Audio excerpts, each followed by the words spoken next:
চলছে মাঘ মাস। মাঘ মাসে তুলসী গাছে যদি এই জিনিসটি বাঁধতে পারেন তাহলে আপনাদের গৃহে অর্থের বৃষ্টি হবে, ব্যাংক ব্যালেন্সে পূর্ণ থাকবে আপনার জীবন। মা লক্ষ্মী আশীর্বাদে আপনার জীবনের সমস্ত বাধা বিপত্তি দূর হয়ে সংসার ভরে উঠবে সুখ শান্তি এবং সমৃদ্ধিতে। নমস্কার বন্ধুরা, আমি সুচরিতা আপনাদের সবাইকে স্বাগত জানাচ্ছি কিপ গ্রুমিং চ্যানেলে। বন্ধুরা, আশা করছি ঈশ্বরের আশীর্বাদে আপনারা সকলেই খুব ভালো আছেন এবং সুস্থ আছেন।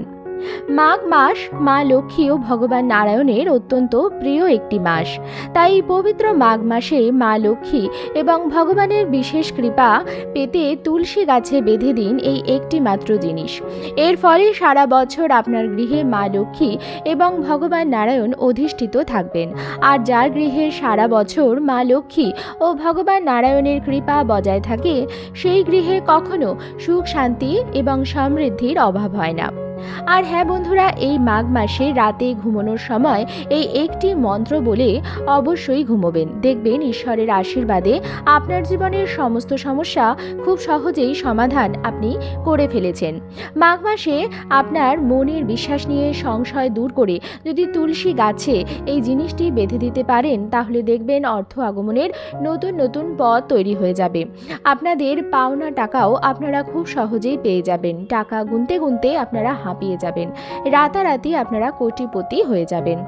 আর তার সাথে সাথে বন্ধুরা, আপনারা আজকের এই ভিডিওটিতে আমি আপনাদের সাথে বিস্তারিত আলোচনা করব বাড়িতে তুলসী গাছ থাকলে তার সঠিক নিয়মবিধি। তাই বন্ধুরা, ভিডিওটি সম্পূর্ণ দেখার অনুরোধ রইল। সম্পূর্ণ ভিডিওটি দেখার পর কেমন লাগলো অবশ্যই কমেন্ট করে জানাবেন এবং কমেন্টে জয় মা লক্ষ্মীর জয় অবশ্যই লিখবেন। ভিডিওটি ভালো লাগলে অবশ্যই লাইক শেয়ার করবেন এবং চ্যানেলটিকে সাবস্ক্রাইব করে আমার সাথে থাকবেন। চলুন বন্ধুরা, আসা যাক মূল পর্বে। হিন্দু গৃহস্থ বাড়িতে তুলসী গাছ থাকা অত্যন্তই আবশ্যক। হিন্দু শাস্ত্রে তুলসী গাছ অত্যন্ত পবিত্র একটি গাছ। শাস্ত্রে উল্লেখিত তুলসী গাছেই রয়েছে 33 কোটি দেব দেবীর বাস। প্রতিদিন নিয়ম করে সকাল সন্ধ্যা তুলসী দেবীর পুজো আরাধনা করলে, অর্থাৎ তুলসী মাতার সেবা পুজো করলে মা লক্ষ্মী ও ভগবান নারায়ণের বিশেষ কৃপা আপনারা খুব সহজেই লাভ করতে পারবেন। একটি গৃহের সুখ শান্তি সমৃদ্ধি বাস্তু সমস্যা সমস্ত কিছুই দূর করে দিতে পারে এই তুলসী গাছ। আর তুলসী গাছের অত্যন্ত ভালো সুফল পাওয়ার জন্য মাঘ মাসে এই জিনিসটি তুলসী গাছে অবশ্যই বেঁধে দিন। শাস্ত্রে তুলসী মাতা রূপে পূজিত হন।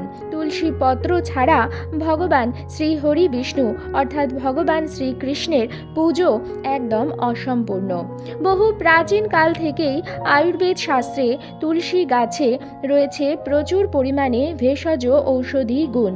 পুরাণ অনুযায়ী জানা যায় ভগবান শ্রী হরি বিষ্ণুর পত্নী তুলসী দেবী, আর এই কারণেই তুলসী মাতা হলেন জগৎ জননী। তুলসী সমস্ত দেব দেবীর কাছ থেকে বরদান লাভ করেছিলেন, আর ঠিক এই কারণেই তুলসী পত্রকে অমৃতের সমান মানা হয়। শাস্ত্রে তুলসী গাছকে অত্যন্ত পবিত্র হিসাবে মানা হয়েছে। যেই স্থানে তুলসী গাছ থাকে সেই স্থানে স্বয়ং ব্রহ্মা বিষ্ণু মহেশ্বর বাস করেন, অর্থাৎ ত্রিদেব অধিষ্ঠিত থাকেন। তুলসী গাছে প্রতিদিন জল নিবেদন করলে, তুলসী গাছের সকাল সন্ধ্যা নিত্য পুজো পাঠ করলে বিশ্বাস করা হয় ভগবান জীবনের সমস্ত পাপ নষ্ট করে দেন। যেভাবে সকালে সূর্য উদিত হওয়ার সাথে সাথে রাত্রি নষ্ট হয়ে যায়, তেমনি শাস্ত্র অনুযায়ী যে গৃহে তুলসী গাছ সদা সর্বদা সতেজ ও চির সবুজ থাকে সেই গৃহে সদা সর্বদা সুখ শান্তি ও সমৃদ্ধি বজায় থাকে। তুলসী পত্র ছাড়া ভগবান শ্রীকৃষ্ণের পুজো একদম অসম্পূর্ণ। তুলসী পত্র ছাড়া কিন্তু ভগবান শ্রী হরি বিষ্ণু অথবা ভগবান শ্রীকৃষ্ণ সেই ভোগ গ্রহণ করেন না। তাই এই কারণেই কিন্তু প্রত্যেক গৃহেই তুলসী গাছ থাকা অত্যন্তই আবশ্যক। হিন্দু শাস্ত্রে দশম মাস মাঘ মাস থেকেই উত্তরায়ণ শুরু হয়, অর্থাৎ শুরু হয় দেবতাদের দিন। পদ্ম পুরাণে মাঘ মাসের মাহাত্ম্য বর্ণনা করা হয়েছে। এই পবিত্র মাঘ মাসে ভগবান নারায়ণ ও মা লক্ষ্মীর পুজো পাঠ, তার সাথে সাথে গঙ্গা স্নান, ভগবান সূর্যদেবের পুজো, তার সাথে সাথে তুলসী দেবীর নিত্য সেবা করলে জীবনে কখনো সুখ শান্তি সমৃদ্ধির অভাব হবে না। পৌরাণিক কাহিনী থেকে জানা যায়, গৌতম ঋষি ইন্দ্রদেবকে এই মাঘ মাসে অভিশাপ দিয়েছেন, তাই প্রায়শ্চিত্ত করতে এই মাসে ইন্দ্রদেব গঙ্গায় স্নান করেছিলেন। তারপরেই ইন্দ্রদেব সেই অভিশাপ থেকে মুক্ত হয়েছিলেন। অর্থাৎ মাঘ মাস গঙ্গা স্নান ও দানের জন্য অত্যন্ত মাহাত্ম্যপূর্ণ। যে কোনো শুভ কার্য, যেমন জমি ক্রয় বিক্রয়, বিবাহ, অন্নপ্রাশন, উপনয়ন, যে কোনো পুজো পাঠ, অর্থাৎ সব ধরনের শুভ কার্য করার জন্য এই মাঘ মাস সবথেকে বেশি ভালো। পৌষ মাসের সংক্রান্তি থেকে মাঘ মাসের সংক্রান্তি পর্যন্ত হিন্দু শাস্ত্রে প্রাতঃ স্নান অর্থাৎ পুণ্য স্নানের অত্যন্ত মাহাত্ম্য রয়েছে। মাঘ মাসে মাঘী পূর্ণিমা অনুষ্ঠিত হয়। এই মাঘ মাসে গঙ্গা পুজোরও নিয়মবিধি রয়েছে। বিশ্বাস করা হয় এই মাঘ মাসে সমস্ত দেব দেবীগণ পৃথিবীতে অর্থাৎ পবিত্র কোনো নদী বা গঙ্গায় স্নানের জন্য মনুষ্য রূপেই তারা প্রয়াগে প্রাতঃ স্নান করে থাকে।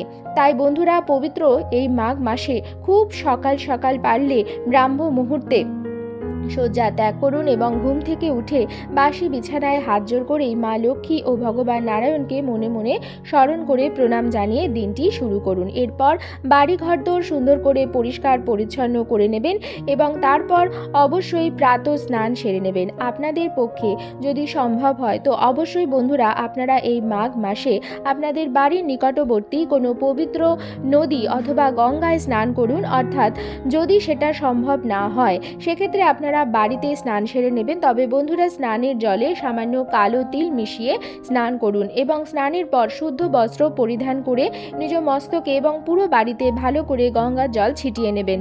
স্নানের পর অবশ্যই আপনারা আপনাদের বাড়ির মা লক্ষ্মী ও ভগবান নারায়ণ সহ সমস্ত সিংহাসনে অধিষ্ঠিত দেব দেবীর নিত্য পুজো আরাধনা ভক্তি ও নিষ্ঠা সহকারে করে নেবেন। বন্ধুরা, মাঘ মাসে কিন্তু অবশ্যই প্রতিদিন সকাল সকাল স্নানের পর সূর্য দেবতাকে জল অর্ঘ্য নিবেদন করবেন।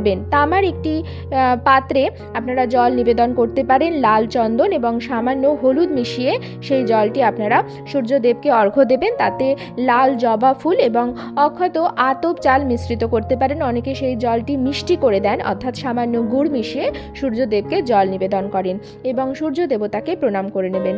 মাঘ মাস জুড়ে আপনারা যদি সূর্য দেবতাকে এইভাবে জল নিবেদন করেন, দেখবেন আপনাদের জীবনের কর্মজীবনের সম্পর্কিত যে সমস্ত বাধা বিপত্তি আছে, কর্মক্ষেত্রের বাধা বিপত্তি দূর হবে। আপনি খুব সহজে কর্মক্ষেত্রে সফলতা অর্জন করতে পারবেন। মাঘ মাসে ভগবান শ্রীকৃষ্ণের মাধব রূপের পুজো আরাধনা করা হয়। মাঘ মাসে প্রতিদিন মধুরাষ্টক পাঠ করলে ঋণ, যে কোনো প্রকারের গ্রহ দোষ, বাস্তু দোষ থেকে খুব সহজেই একজন ব্যক্তি মুক্তি লাভ করতে পারবে। মাঘ মাসে যত বেশি সম্ভব পারবেন গীতা পাঠ, শাস্ত্র অধ্যয়ন, হরিনাম সংকীর্তন, হরে কৃষ্ণ মহামন্ত্র জপ করলে মাঘ মাস যে কোনো একদিন, শুধুমাত্র রবিবার দিনটি বাদ দিয়ে বা যে বৃহস্পতিবার দিনও আপনারা এই বিশেষ কার্যটি করতে পারেন। সকাল সকাল স্নান সেরে শুদ্ধ বস্ত্র পরে চলে আসবেন আপনার বাড়ির তুলসী মন্দিরের কাছে এবং তুলসী মাতাকে জল ফুল নিবেদন করবেন, ধূপ দীপ দিয়ে আরতি করবেন, তুলসী মাতাকে প্রণাম করবেন।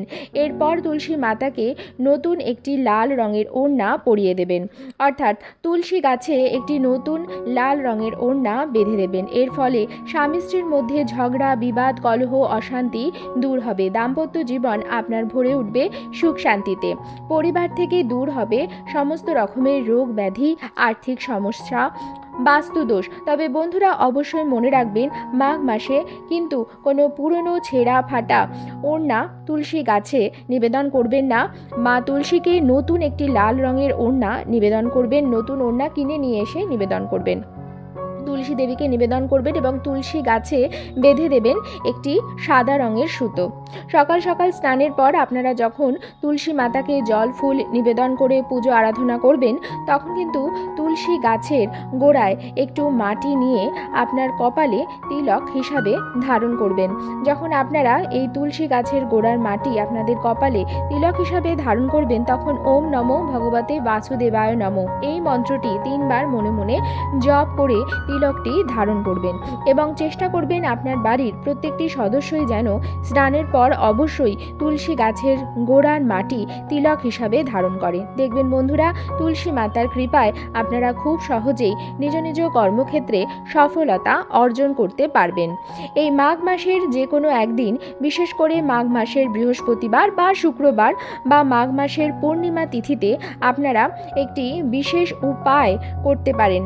যেভাবে নিত্য পুজো আরাধনা করেন ঠিক সেভাবেই পুজো আরাধনা করবেন। পুজোর সময় একটি গোটা পান, তাতে সিঁদুরের ফোঁটা দিয়ে দেবেন এবং সেই পানের উপর দেবেন একটি সুপারি, তাতেও একটি সিঁদুরের ফোঁটা দেবেন, আর দিয়ে দেবেন একটি 1 টাকার কয়েন। সেই 1 টাকার কয়েনেও একটি সিঁদুরের ফোঁটা দিয়ে দেবেন। চন্দন সহযোগে কিছু ফুল সেই পানের ওপরে রাখবেন এবং সেই পান, সুপুরি ও 1 টাকার কয়েনের এই অর্ঘ্যটি মা লক্ষ্মী ও শ্রী নারায়ণের চরণে নিবেদন করবেন। পুজোর পর কিছুক্ষণ পর ঠাকুর ঘর ছেড়ে দেবেন। কিছুক্ষণ পর ঠাকুর ঘরে এসে মা লক্ষ্মীর চরণে নিবেদিত সেই 1 টাকার কয়েনটি সংগ্রহ করবেন এবং মা লক্ষ্মীর কপালে ও চরণে স্পর্শ করাবেন এবং নিজ কপালেও সেই 1 টাকার কয়েনটি স্পর্শ করাবেন এবং আপনার বাড়ির যিনি আয়কর্তা তার কপালে মা লক্ষ্মীর আশীর্বাদী এই 1 টাকার কয়েনটি স্পর্শ করিয়ে আপনি চলে আসবেন আপনার বাড়ির তুলসী মন্দিরের কাছে এবং তুলসী গাছের গোড়ায় সেই 1 টাকার কয়েনটি আপনারা মনস্কামনা জানিয়ে পুঁতে দেবেন। বিশেষ কার্যটি কিন্তু আপনাদের সূর্য থাকতে থাকতেই করতে হবে, অর্থাৎ সূর্যাস্তের পর কিন্তু বন্ধুরা তুলসী গাছের গোড়ায় কখনোই হাত দেওয়া যাবে না। বন্ধুরা, এটি করার ফলে মা লক্ষ্মী অচলা হয়ে আপনার গৃহে অধিষ্ঠান করবেন। আজকের পর্বটি আমি এখানেই শেষ করছি বন্ধুরা। আশা করছি আজকের ভিডিওটি আপনাদের ভালো লাগলো এবং একটু হলেও উপকারে লাগলো। ভিডিওটি ভালো লাগলে অবশ্যই কিন্তু লাইক, কমেন্টস এবং শেয়ার করবেন বন্ধুরা। যদি চ্যানেলে নতুন হন অবশ্যই চ্যানেলটিকে সাবস্ক্রাইব করে আমার সাথে থাকবেন। দেখা হবে কিপ গ্রুমিংয়ের নতুন আরও একটি পর্ব নিয়ে। সবাই খুব ভালো থাকবেন, সুস্থ থাকবেন।